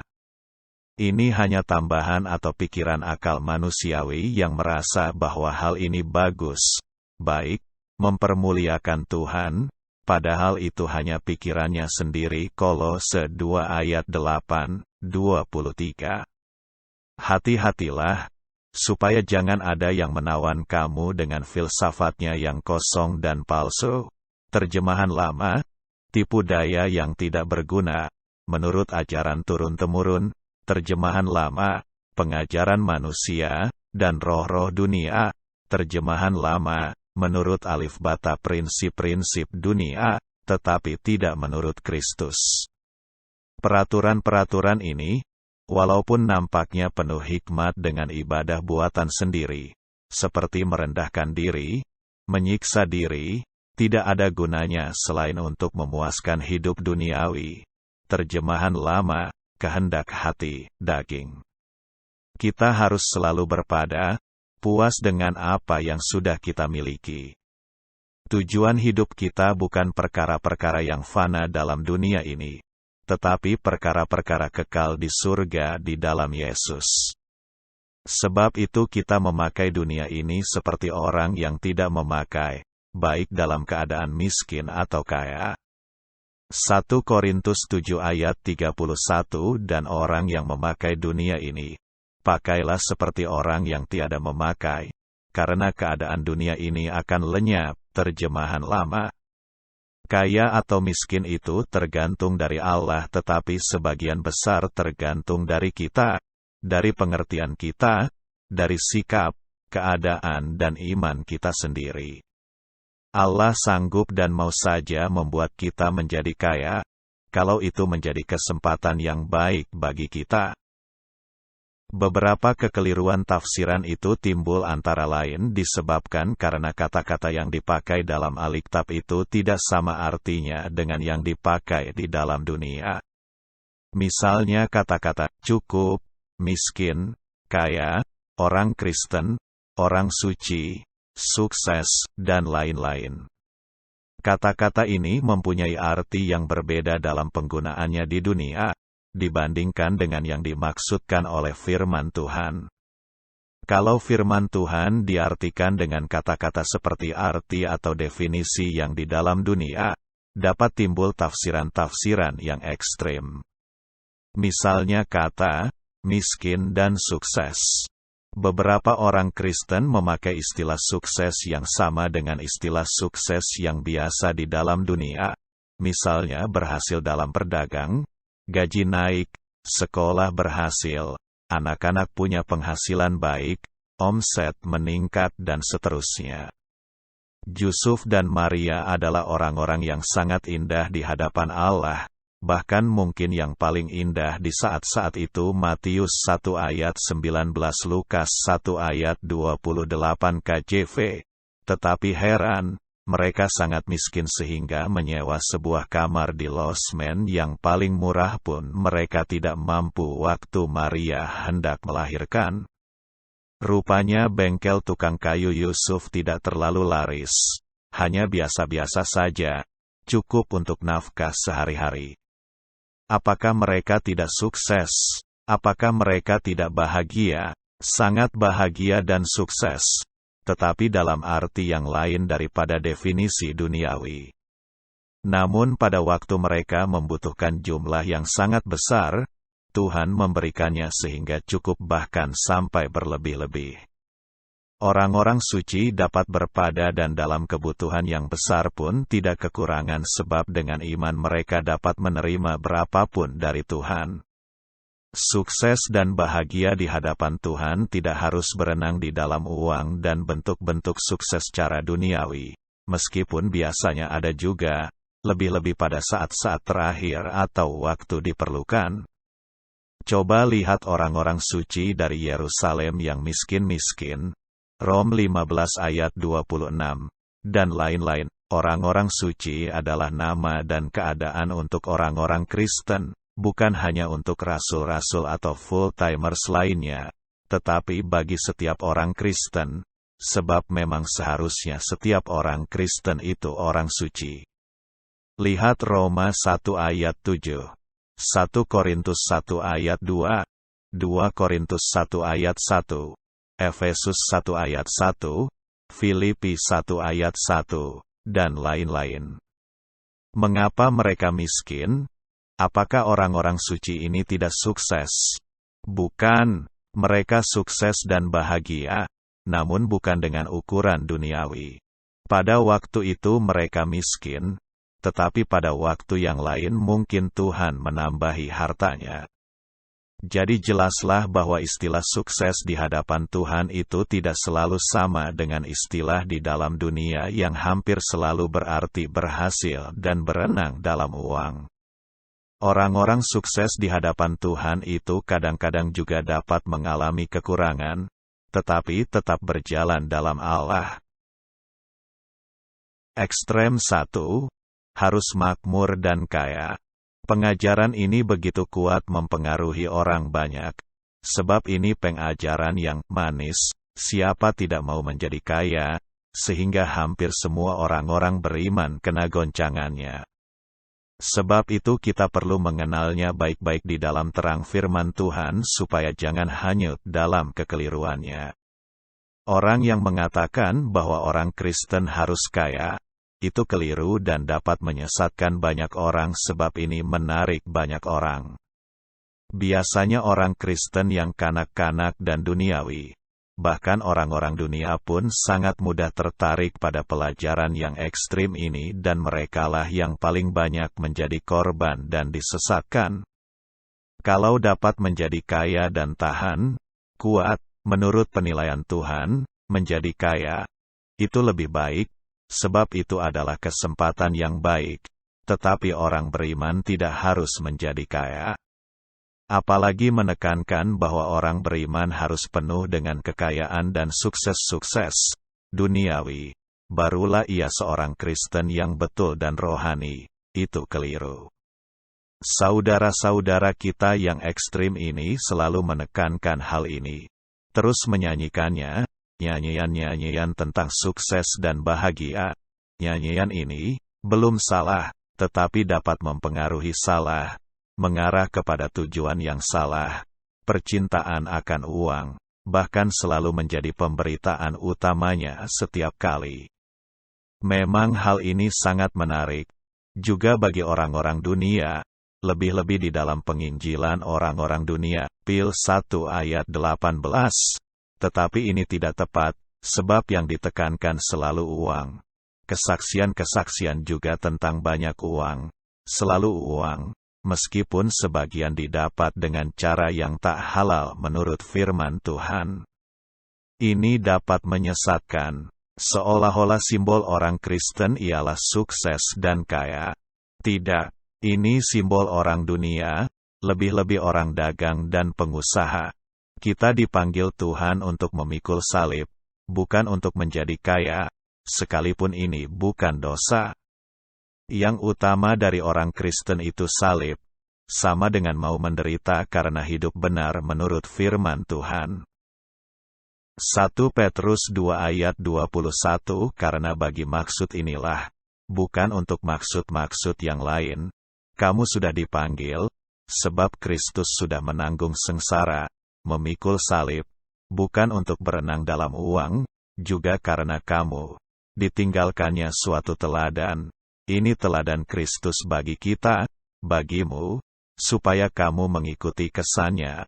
Terjemahan baru. Jejaknya, simbol orang beriman yang sudah berabad-abad ialah salib dan dalam perjanjian lama, mezbah. Orang Kristen tanpa salib bukan Kristen. Tanpa uang, tetap Kristen. Tanpa sukses tetap Kristen. Orang Kristen yang tujuannya uang atau sukses itu sangat lemah dan akan merugi banyak, mungkin juga nyawanya. Kerugiannya ialah 1. Tidak kuat, lemah.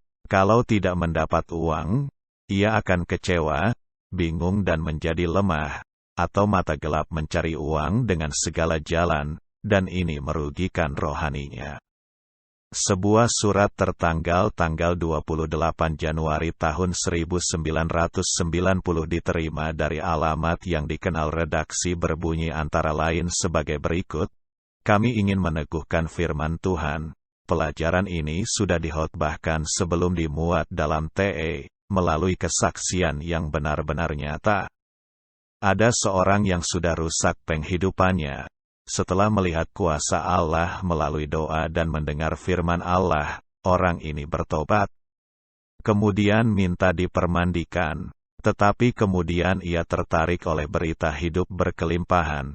Sebab itu ia tidak lagi mau datang di tempat kami, sebuah gereja kecil, dan ia pindah ke gereja besar itu.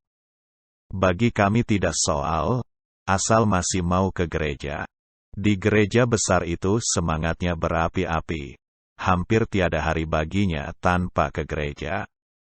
Katanya semenjak berbakti pada Tuhan hidupnya diberkati oleh Tuhan. Saya tetap memperhatikan orang ini. 1 minggu 1 kali saya kunjungi ke rumahnya. Suatu ketika orang ini tidak mau lagi ke gereja, ia kembali lagi hidup lama. Mengapa? Jawabnya, saya sudah tidak diberkati lagi, tidak cocok dengan hidup berkelimpahan, dan ia undur. Untung akhirnya orang ini dapat diperbaiki kembali di sebuah gereja yang lain. 2. Sebab tujuan hidupnya seolah-olah hanyalah uang. Orang beriman seperti ini mudah disesatkan iblis dengan uang. Sampai-sampai ada seorang beriman mempengaruhi saudara-saudaranya dari gereja lain. Katanya, kalau kamu mau lekas menjadi kaya, ikutlah ke gerejaku. Seolah-olah tujuannya menjadi Kristen hanyalah menjadi kaya. Orang yang mencocokkan dirinya dengan firman Tuhan dapat diberkati Tuhan dengan uang. Tetapi bukan dengan percintaan akan uang. Itu tidak sesuai dengan firman Tuhan. Di mana ada uang, belum tentu di sana ada Yesus. Kalau di gereja ada banyak uang, belum tentu itu tanda diperkenan oleh Tuhan. Jemaat Laodikea limpah uang. Tetapi keadaannya menjijikkan di hadapan Allah, diludahkan Allah keluar dari mulutnya. Wahyu 3 ayat 16-17 Jadi karena engkau suam-suam kuku, dan tidak dingin atau panas, aku akan memuntahkan engkau dari mulutku. Karena engkau berkata, aku kaya dan aku telah memperkayakan diriku dan aku tidak kekurangan apa-apa, dan karena terjemahan lama, padahal engkau tidak tahu, bahwa engkau melarat dan malang, miskin, buta dan telanjang. Jangan keliru, uang bukan ukuran rohani. Uang bukan ukuran sukses rohani. Uang bukan ukuran pekerjaan Roh Kudus. Tuhan punya cukup uang sampai berlimpah, tetapi jangan tujuan hidup kita hanya uang saja. Orang yang hanya mengejar uang, karena bercintakan uang, akan merusakkan seluruh hidupnya. Cara kerjanya dalam pekerjaan dunia, cara beribadat, bahkan cara pelayanan di dalam pekerjaan Tuhan pun akan mudah disesatkan setan dengan uang. Karena mengejar uang, mereka keluar dari jalan yang benar, sehingga pekerjaan Tuhan kacau, rusak dan itu banyak mempengaruhi pekerjaan Tuhan lainnya juga. Dengan uang setan mengacaukan dan merusakkan pekerjaan Tuhan di mana-mana, memenuhi nubuatan firman Tuhan dalam Wah 6 ayat 6. Ini prinsip komersil. Semua diperjualbelikan. Juga ibadat dan firman Tuhan diperdagangkan. Semua dinilai dengan uang. Setiap pelayanan dinilai dengan uang. Yang terbaik diberi uang terbanyak. Akhirnya dorongan untuk pelayanan bukan lagi karena kasih, tetapi terutama karena uang, bukan lagi kasih akan Tuhan menjadi ukuran dalam gereja. Yoh 21 ayat 15-18, tetapi uang. Semua pelayan Tuhan hanya menjadi hamba-hamba bayaran, digaji dengan uang. Bahkan yang menyanyi dan main musik dalam gereja pun dibayar dengan uang. Mereka melayani bukan lagi karena kasih, bukan lagi dengan pengorbanan, melainkan terutama karena uang. Ini menggenapi Wah 6 ayat 6 yang sedang digenapkan di dalam gereja-gereja di seluruh dunia yang mempunyai pengertian yang keliru tentang uang dan kekayaan. Wahyu 6 ayat 6 Dan aku mendengar seperti ada suara di tengah-tengah keempat makhluk itu berkata, secupak gandum sedinar, dan 3 cupak jelai sedinar, semua dijual, roh komersil. Tetapi janganlah rusakkan minyak dan anggur itu. Paulus menolak dihinggapi roh komersil. 2 Korintus 2 ayat 17 Sebab kami tidak sama dengan banyak orang lain yang mencari keuntungan dari firman Allah. Sebaliknya dalam Kristus kami berbicara sebagaimana mestinya dengan maksud-maksud murni atas perintah Allah dan di hadapannya. Paulus melayani dengan pengorbanan dan cinta. Pada saat-saat tertentu ia juga mendapat uang dengan limpah. Misalnya Pil 4 ayat 18, tetapi pelayanannya tidak komersil. Tujuan hidupnya bukan uang dan tiada percintaan uang di dalam hatinya. Kita harus hati-hati dengan siasat iblis yang licin, manis, sebab banyak uang, dan sangat menarik ini. Tinggikanlah salib Kristus. Permuliakanlah salib Kristus. Biarlah salib Kristus ini yang menjadi kebanggaan dan kekuatan kita, bukan uang. Galatia 6 ayat 14 Tetapi aku sekali-kali tidak mau bermegah, selain dalam terjemahan lama, dari hal salib Tuhan kita Yesus Kristus. Sebab olehnya dunia telah disalibkan bagiku dan aku, terjemahan lama, tersalib bagi dunia. 3. Percintaan akan uang. Pengajaran yang keliru ini, yang mengatakan bahwa orang Kristen yang betul, keberkatan itu kaya dan sukses akan mudah menumbuhkan percintaan akan uang. Cinta akan uang makin digalakan, dikipasi, didorong dan tumbuh dengan subur. Ini salah. Justru cinta akan uang harus dimatikan. Cinta akan uang membuat mata menjadi jahat, mata gelap, dan hati menjadi kosong. Tidak ada kepuasan sekalipun ditambal dengan banyak uang. Ams 28 ayat 22 PK 5 ayat 9. Justru orang beriman harus mematikan percintaan akan uang dan puas dengan apa yang ada, berpada. Cinta akan uang itu dari setan, bom waktu, yang sudah meledakkan orang-orang besar dan ternama seperti Ahan, Gehazi, Judas dan lain-lainnya, sehingga jatuh dan terkapar mati dalam dosa. Ini akar dari segala jenis kejahatan. 1 Tim 6 ayat 9-10. Orang yang cinta uang itu dengan mudah menajiskan pelayanannya hanya karena sedikit uang. Pengajaran yang ekstrim ini menggalakkan, menghidupkan, menyuburkan percintaan akan uang dalam hati banyak orang-orang beriman dan hamba-hamba Tuhan, dan inilah yang membuat banyak kenajisan dan dosa-dosa dalam gereja. Banyak praktek-praktek kotor bertebaran di mana-mana dalam gereja oleh karena pengajaran yang ekstrim ini. Sebab percintaan akan uang ini adalah akar dari segala macam dosa.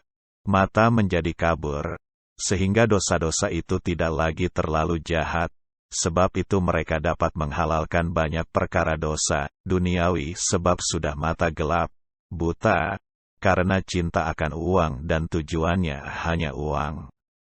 Yesus hanya berarti uang. Lebih cinta Yesus berarti akan mendapat lebih banyak uang. Lebih dekat Yesus berarti lebih limpah uang sehingga dengan mudah gereja direndam dengan banyak macam dosa. Orang-orang Kristen yang kanak-kanak dan duniawi, bahkan juga yang rohani, banyak yang terpengaruh oleh pengajaran ekstrim ini. Mereka bersukacita dibius dengan jatuh cinta akan uang. Tetapi sebetulnya orang-orang ini sudah disiapkan setan untuk jatuh dan binasa. Banyak orang-orang seperti ini akan jatuh pada akhir zaman. Jumlahnya sangat besar dan begitu mengerikan. Ini sudah dinubuatkan dalam Alkitab. Jangan kita tertipu oleh setan, oleh percintaan akan uang ini, sangat ngeri. Jangan sampai kita menggenapi kejatuhan yang luar biasa ini. 2 Tesalonika 2 ayat 3 Jangan kamu tertipu oleh seorang jua pun dengan barang sesuatu daya, karena tiada akan jadi kelak sebelum orang banyak berpaling daripada iman itu dahulu, dan dinyatakan kelak si orang yang mengamalkan dosa itu, yaitu anak jahanam, terjemahan lama. Baca juga 1 Tim 4 ayat 1 12 ayat 4. Sebaliknya kalau salib Kristus ditinggikan, pelajaran salib diberitakan, orang-orang Kristen akan menjadi kuat. 1 Korintus 1 ayat 18 Karena pengajaran salib bagi mereka yang akan binasa itulah kebodohan, tetapi bagi kita yang selamat itu adalah kuasa Allah. KJV. Pelajaran salib itulah kuasa Allah bagi kita. Ini simbol dan bendera orang Kristen. Dari permulaan ikut Tuhan kita sudah dihadapkan kepada salib. Lukas 9 ayat 23 katanya kepada mereka semua, setiap orang yang mau mengikut aku ia harus menyangkal dirinya, memikul salibnya setiap hari dan mengikut aku. Kalau sudah dewasa rohani, tinggi tingkat rohaninya, maka orang itu sudah mahir pikul salib, biasa dalam sengsara seperti Kristus. Yesaya 53 ayat 3 bahwa ia dicelakan dan terhina di antara segala manusia, seorang yang kena sengsara, a man of sorrow, dan yang biasa dalam kesukaran, seperti seorang yang daripadanya juga ditudungi oranglah mukanya. Demikianlah ia dicelakan, maka kita pun tiada mengindahkan dia. Terjemahan lama. Jadi dari permulaan sampai akhirnya, tetap dengan salib. Ini yang betul menurut firman Tuhan. Roma 12 ayat 1 Karena itu, saudara-saudara, demi kemurahan Allah aku menasehatkan kamu, supaya kamu mempersembahkan tubuhmu sebagai persembahan yang hidup, yang kudus dan yang berkenan kepada Allah, itu adalah ibadahmu yang sejati. Ini yang dipraktekkan oleh Paulus, Daud, Mas 44 ayat 23, dan semua orang-orang suci lainnya. Roma 8 ayat 36 seperti yang tersurat, bahwa karena sebab engkaulah kami dimatikan berhari-hari, maka kami dihisapkan seperti domba yang akan disembelih. Terjemahan lama.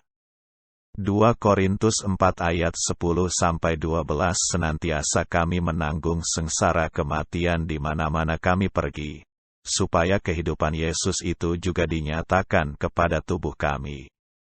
Karena kami yang hidup ini senantiasa terserah kepada maut dari sebab Yesus, supaya kehidupan Yesus itu juga dinyatakan kepada tubuh kita yang akan mati itu. Dengan demikian maut itu bekerja di dalam kami tetapi, kuasa, hidup itu, mengalir dari dalam kami, di dalam kamu. Terjemahan lama. Salib ini jugalah yang dimegahkan, ditinggikan lebih dari semua yang lain oleh Paulus. Gal 6 ayat 14, lihat ayatnya dalam hal kolom. Begitu juga seharusnya sikap kita sesuai dengan firman Tuhan. Orang yang mau menyangkal diri, mau pikul salib akan mau berpada. Ini semua tidaklah terlalu berat. 1 Yoh 5 ayat 3b. Percayalah, lalu hiduplah dengan iman di jalan suci, di dalam jalan sepi, berpada. Pasti kita akan sanggup melakukannya dengan iman. Pil 4 ayat 13, bahkan kita dapat bersuka cita dan penuh syukur. Baik dalam keadaan miskin atau kaya kita dapat berpada dan memuliakan Allah. Ekstrem 2, harus hidup miskin. Ini juga ekstrem yang salah. Orang-orang ini berpendapat bahwa kalau seorang hidup miskin, ia akan lebih mudah menjadi rohani. Jauh dari segala keduniawian, juga kebutuhannya kecil, tidak banyak tergoda. Tetapi ini bukan kehendak Tuhan. Uang itu bukan ukuran kehendak Tuhan, bukan ukuran rohani, bukan tanda diperkenan Tuhan. Banyak uang atau tiada uang, miskin, bukan tanda keadaan yang diperkenan Tuhan. Belum tentu Tuhan ada pada orang-orang miskin, juga demikian pada yang kaya. Yohanes 12 ayat 8, karena orang-orang miskin selalu ada pada kamu, tetapi aku tidak akan selalu ada pada kamu. Tuhan mencintai semua orang, tetapi orang-orang yang taat, berkenan kepada Tuhan itulah orang-orang yang melakukan kehendak Allah, bukan orang miskin, bukan orang kaya. Uang itu hanya alat, tergantung dari yang memakai. Orang yang dapat menguasai uang dan dapat memakainya menurut kehendak Tuhan, lebih banyak uang berarti kesempatan lebih banyak untuk memperkenankan Tuhan. Misalnya dengan mengorbankan uang kita dapat menebus waktu, kita dapat lebih jelas menunjukkan perbuatan-perbuatan kasih dan sebagainya. Lukas 16 ayat 9 dan aku berkata kepadamu, ikatlah persahabatan dengan mempergunakan mammon yang tidak jujur, supaya jika mammon itu tidak dapat menolong lagi, kamu diterima di dalam kemah abadi. Pertumbuhan rohani itu bukan karena miskin tetapi karena orangnya mau taat akan Tuhan dalam segala kondisi, mau mempercayai firman Tuhan dan melakukannya sekalipun itu mematikan dagingnya. Kita bertumbuh karena pertolongan Roh Kudus dan oleh firman Tuhan. Pengajaran ini juga ekstrim yang salah, yang dapat merugikan gereja, tetapi tidak sebanyak ekstrim yang lain itu, sebab ekstrim yang ini kurang menarik banyak orang. Perbandingan kedua ekstrem ini kalau dibandingkan antara kedua ekstrem ini, maka firman Tuhan itu lebih condong pada ekstrem kemakmuran, sebab Tuhan memang menjanjikan yang demikian, tetapi dengan syarat-syarat yang jelas. Kata cukup itu sangat relatif, tetapi di sini dipakai arti cukup untuk orang-orang beriman yang mau berpada. Juga kata kaya dan miskin itu dapat relatif. Orang yang berpenghasilan Rp100.000, melihat orang yang berpenghasilan Rp800.000 itu seorang yang kaya, tetapi bagi orang yang berpenghasilan Rp10 juta, itu masih termasuk miskin. Tetapi orang-orang beriman dapat puas dengan jumlah berapapun yang diperolehnya. 3 Yohanes 2 Hai saudaraku yang kekasih, aku berdoa, semoga engkau baik-baik dan sehat-sehat saja dalam segala sesuatu, sama seperti jiwamu baik-baik sama dengan prosper, sama dengan makmur saja. Tuhan memang menjanjikan kita hidup yang makmur, yang baik, sesuai dengan keadaan rohani kita. Kalau rohani sehat, artinya kuat, tahan, tidak menjadi dosa dengan uang, maka Tuhan akan memberi kelimpahan. Tetapi jangan dipaksakan sebelum waktunya.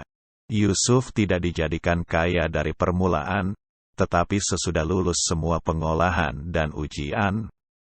Daud tidak mau memaksakan dirinya untuk langsung menjadi raja.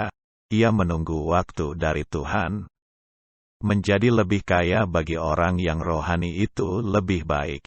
Tuhan mengerti hal ini, lebih-lebih pada akhir zaman di mana Tuhan sudah menjanjikannya, seperti yang telah diterangkan di atas dalam Yes 61 ayat 4-5.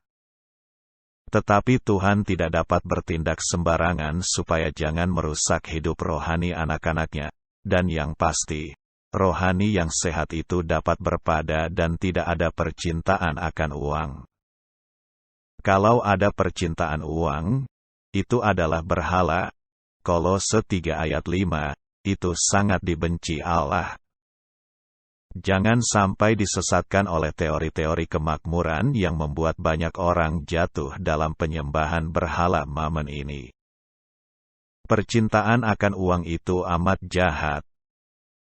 Ada sebuah cerita, sebuah restoran menjadi sangat laris karena ada ikan laut macam baru yang sangat lezat. Tiba-tiba lewat suatu waktu restoran itu ditutup sebab banyak orang-orang yang makan di sana keracunan dan bahkan banyak yang mati juga. Mengapa? Ternyata ikan yang laris itu beracun. Mengapa pada permulaannya tidak apa-apa? Sebab koki yang memasaknya tahu mengolah ikan itu sedemikian rupa sehingga hilang racunnya. Tiba-tiba waktu ada pergantian koki yang baru tidak tahu dengan tepat mengolah ikan itu sehingga tetap beracun dan makan banyak korban. Begitu dengan uang. Harta, uang, kaya itu baik, bagus kalau racunnya dapat dibuang keluar, yaitu percintaan akan uang. Kalau racunnya tidak dapat dikeluarkan, maka orang yang mempunyainya akan mati rohaninya kena racunnya. Kalau kita sudah mahir membuang racunnya dalam setiap pertambahan uang yang Tuhan percayakan pada kita, maka kita akan dapat menikmati harta yang limpah untuk kemuliaan Tuhan. Terima kasih telah mendengarkan. Silahkan melihat-lihat video yang lain di channel YouTube ini.